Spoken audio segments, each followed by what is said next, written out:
നല്ല സ്വാദുള്ള ഒരു അവിയൽ ഉണ്ടാക്കാൻ അതിൻ്റെ ആവശ്യമായ പച്ചക്കറികളെന്ന് പറഞ്ഞാൽ ഉരുളക്കിഴങ്ങ്, പച്ചത്തക്കാളി, ചേമ്പ്, ഏത്തക്കായ, ചേന, ക്യാരറ്റ്, പിന്നെ മുരിങ്ങക്കായ, പിന്നെ പടവലങ്ങ നമുക്ക് ഇടാം, പിന്നെ പയറും ബീൻസും ഒക്കെ ചെറുതായിട്ട് കട്ട് ചെയ്ത് നമുക്കിടാം. ഞാനിതെല്ലാം കട്ട് ചെയ്ത് അടുപ്പത്ത് ആക്കിയിട്ടുണ്ട്. നമുക്കിനി ബാക്കി വീഡിയോയിലേക്ക് പോകാം. അതിൽ തേങ്ങ തീർക്കും.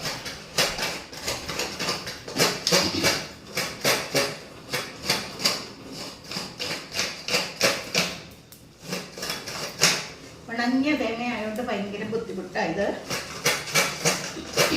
തിരികെയുണ്ട്.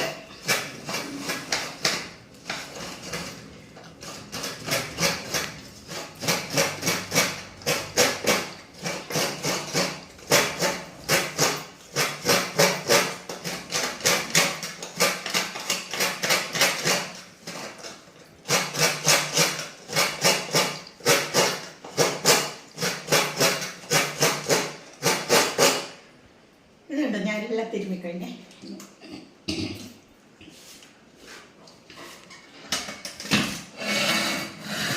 നമുക്കിനി ഇതിന് എന്തൊക്കെ എടുക്കുന്നുണ്ടെന്ന് നോക്കാം.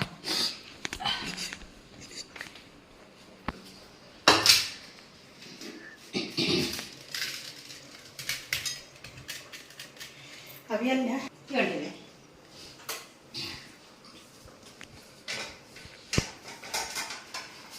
കഷ്ണമൊക്കെ ഇട്ടു, മഞ്ഞൾപ്പൊടി, മുളക് പൊടി ഇട്ടിട്ടുണ്ട്. ഇതിവിടെ വേകുമ്പോഴത്തേക്ക് നമുക്ക് അരച്ചിട്ട് വരാം. ചേമ്പൊക്കെ ഇട്ടെങ്കിൽ ഒരു നല്ലൊരു ടേസ്റ്റ് കിട്ടുള്ളൂ. ടേസ്റ്റ് കിട്ടണമെങ്കിൽ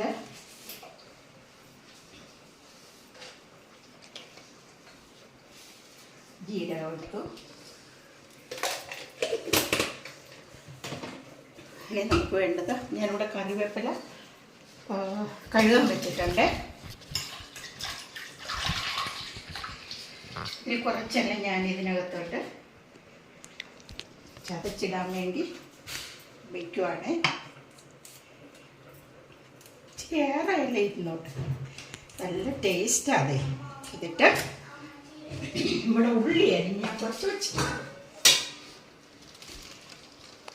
കപ്പൂടി നമുക്ക് ഇതിനകത്ത് ചതച്ചിടാനായിട്ട് വെച്ചിട്ടുണ്ട്. ഇനി നമുക്ക് അരയ്ക്കാൻ പോവാം.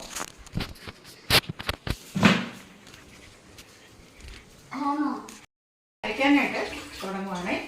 മിക്സിയിലൊന്നും ഞാൻ അരയ്ക്കുന്നില്ല. നമ്മളുടെ പരമ്പരാഗത രീതിയിലുള്ള അരകല്ലിത്. ഈ അരകല്ലിൽ അരയ്ക്കുന്ന അത്ര ടേസ്റ്റ് ഒന്നും കിട്ടത്തില്ല നമുക്ക് വേറെ എവിടെയെങ്കിലും അരച്ചാൽ.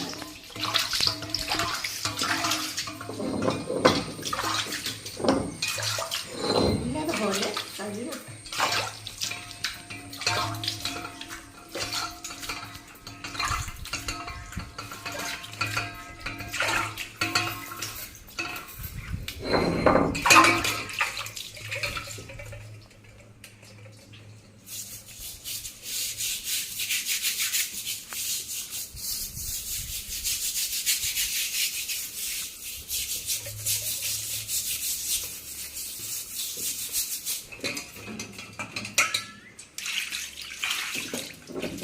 ഒരു പാത്രം വെള്ളം കൂടെ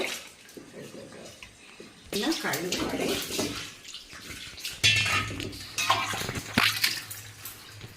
ഏതാണ്ട് ഒരുമാതിരി വേവാറായി. ഞാൻ ഈ പച്ച തക്കാളി അതിനകത്തേക്ക് അരിഞ്ഞിടുകയാണ്. ചെറുതായിട്ട് പുളി പിഴിഞ്ഞു എടുക്കാം കേട്ടോ, വാളംപുളി പിഴിഞ്ഞു എടുക്കാം. ഞാനിപ്പോൾ ഇതിനകത്ത് പച്ചത്തക്കാളി ഇടുകയാണ്. നല്ല പുളിയും കിട്ടും.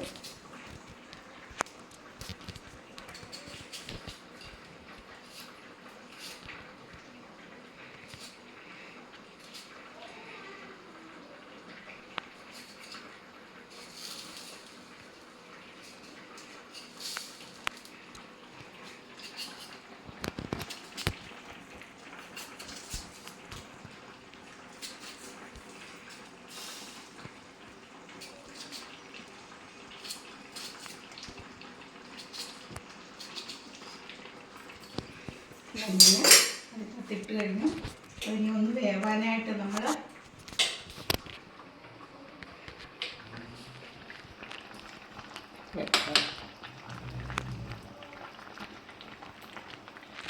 അല്പസമയം അതവിടെ ഇരുന്ന്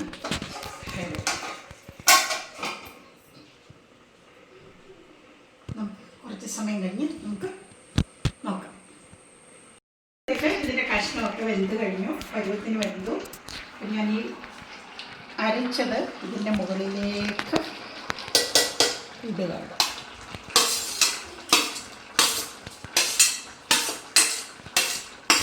ഇട്ട് തേങ്ങ ഒന്ന് വേവാനായിട്ട് വെയിറ്റ് വേണം.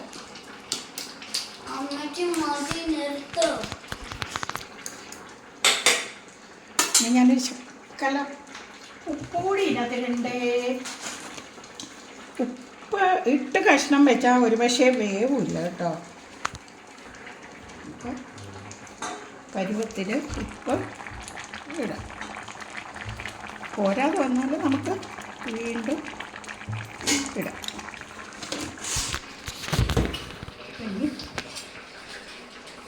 ഇങ്ങനെ ഞാനിവിടെ വെക്കുവാണ്. ഇതിന് മുകളിലേക്ക് അല്പം വെളിച്ചെണ്ണ ഒഴിച്ചു കൊടുക്കുവാണ്.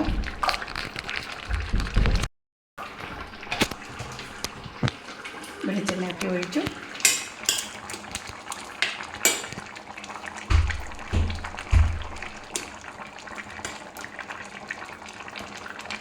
ഇനി ഞാൻ സ്റ്റൗ ഓഫ് ചെയ്യുകയാണ്.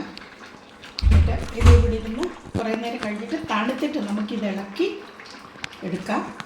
സദ്യയ്ക്ക് അവിയൽ ഉണ്ടാക്കുകയാണെങ്കിൽ ഈ കഷ്ണം ഇങ്ങനെ കട്ട് ചെയ്തിട്ട് അത് വെളിച്ചെണ്ണയിൽ വഴട്ടിയെടുത്തിട്ടാണ്.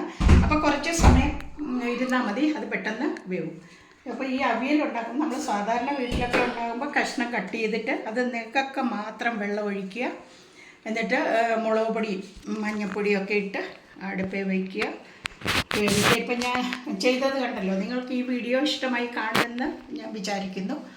അപ്പോൾ എൻ്റെ വീഡിയോ ഇഷ്ടപ്പെട്ടാൽ സബ്സ്ക്രൈബ് ചെയ്യാൻ മറക്കല്ലേ. അതുപോലെ ലൈക്ക് ചെയ്യാനും ഷെയർ ചെയ്യാനും ഒന്നും മറക്കല്ലേ. ടാറ്റാ.